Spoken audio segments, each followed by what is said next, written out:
What if I told you that loneliness isn't only an emotional experience? It's a measurable, physical, inflammatory state in your body.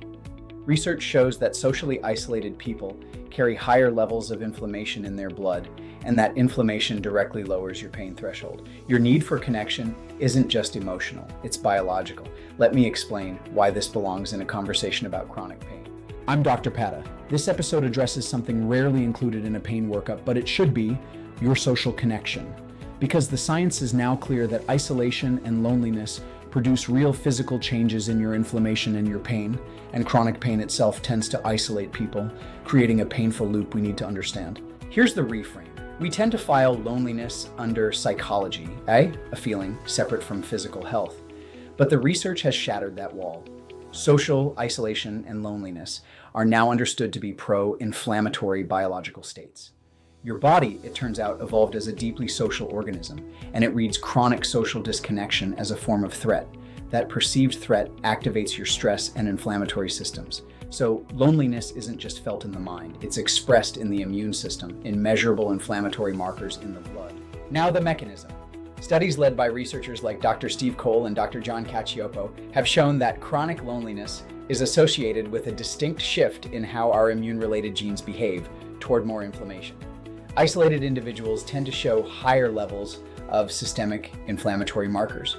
The pathway runs largely through chronic activation of the stress response, the same HPA, axis, and sympathetic systems we covered earlier, which when stuck on, drives up inflammation. So social isolation feeds directly into the same inflammatory machinery that every other driver in this series converges on.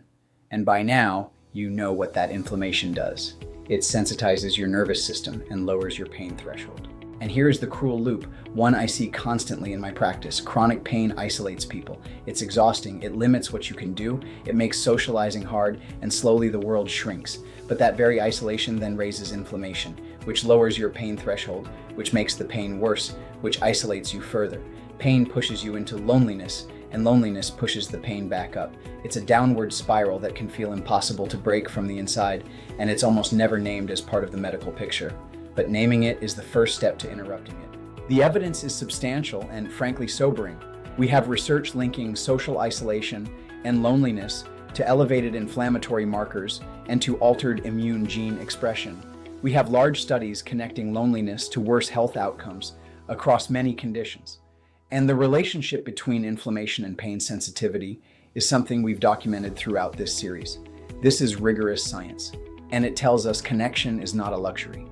It's part of physical health. So if chronic pain has slowly cut you off from the people and life you once had, and part of you has felt weak or guilty about how much that isolation hurts, please hear this. Your need for connection is not weakness, it's biology. Disconnection is genuinely, physically harming you. And the pull you feel toward connection is your body asking for something it medically needs. There's no shame in that. There's actually relief in it, because it means reconnection can be part of your healing, not just something nice to have. So here's how we approach it. We treat you as a whole person, not a collection of body parts.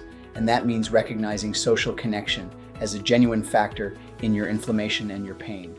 We work to break the pain isolation loop from the pain side, using our interventional, regenerative, and metabolic tools to reduce your pain enough to give you back the capacity to re-engage with life and the people in it.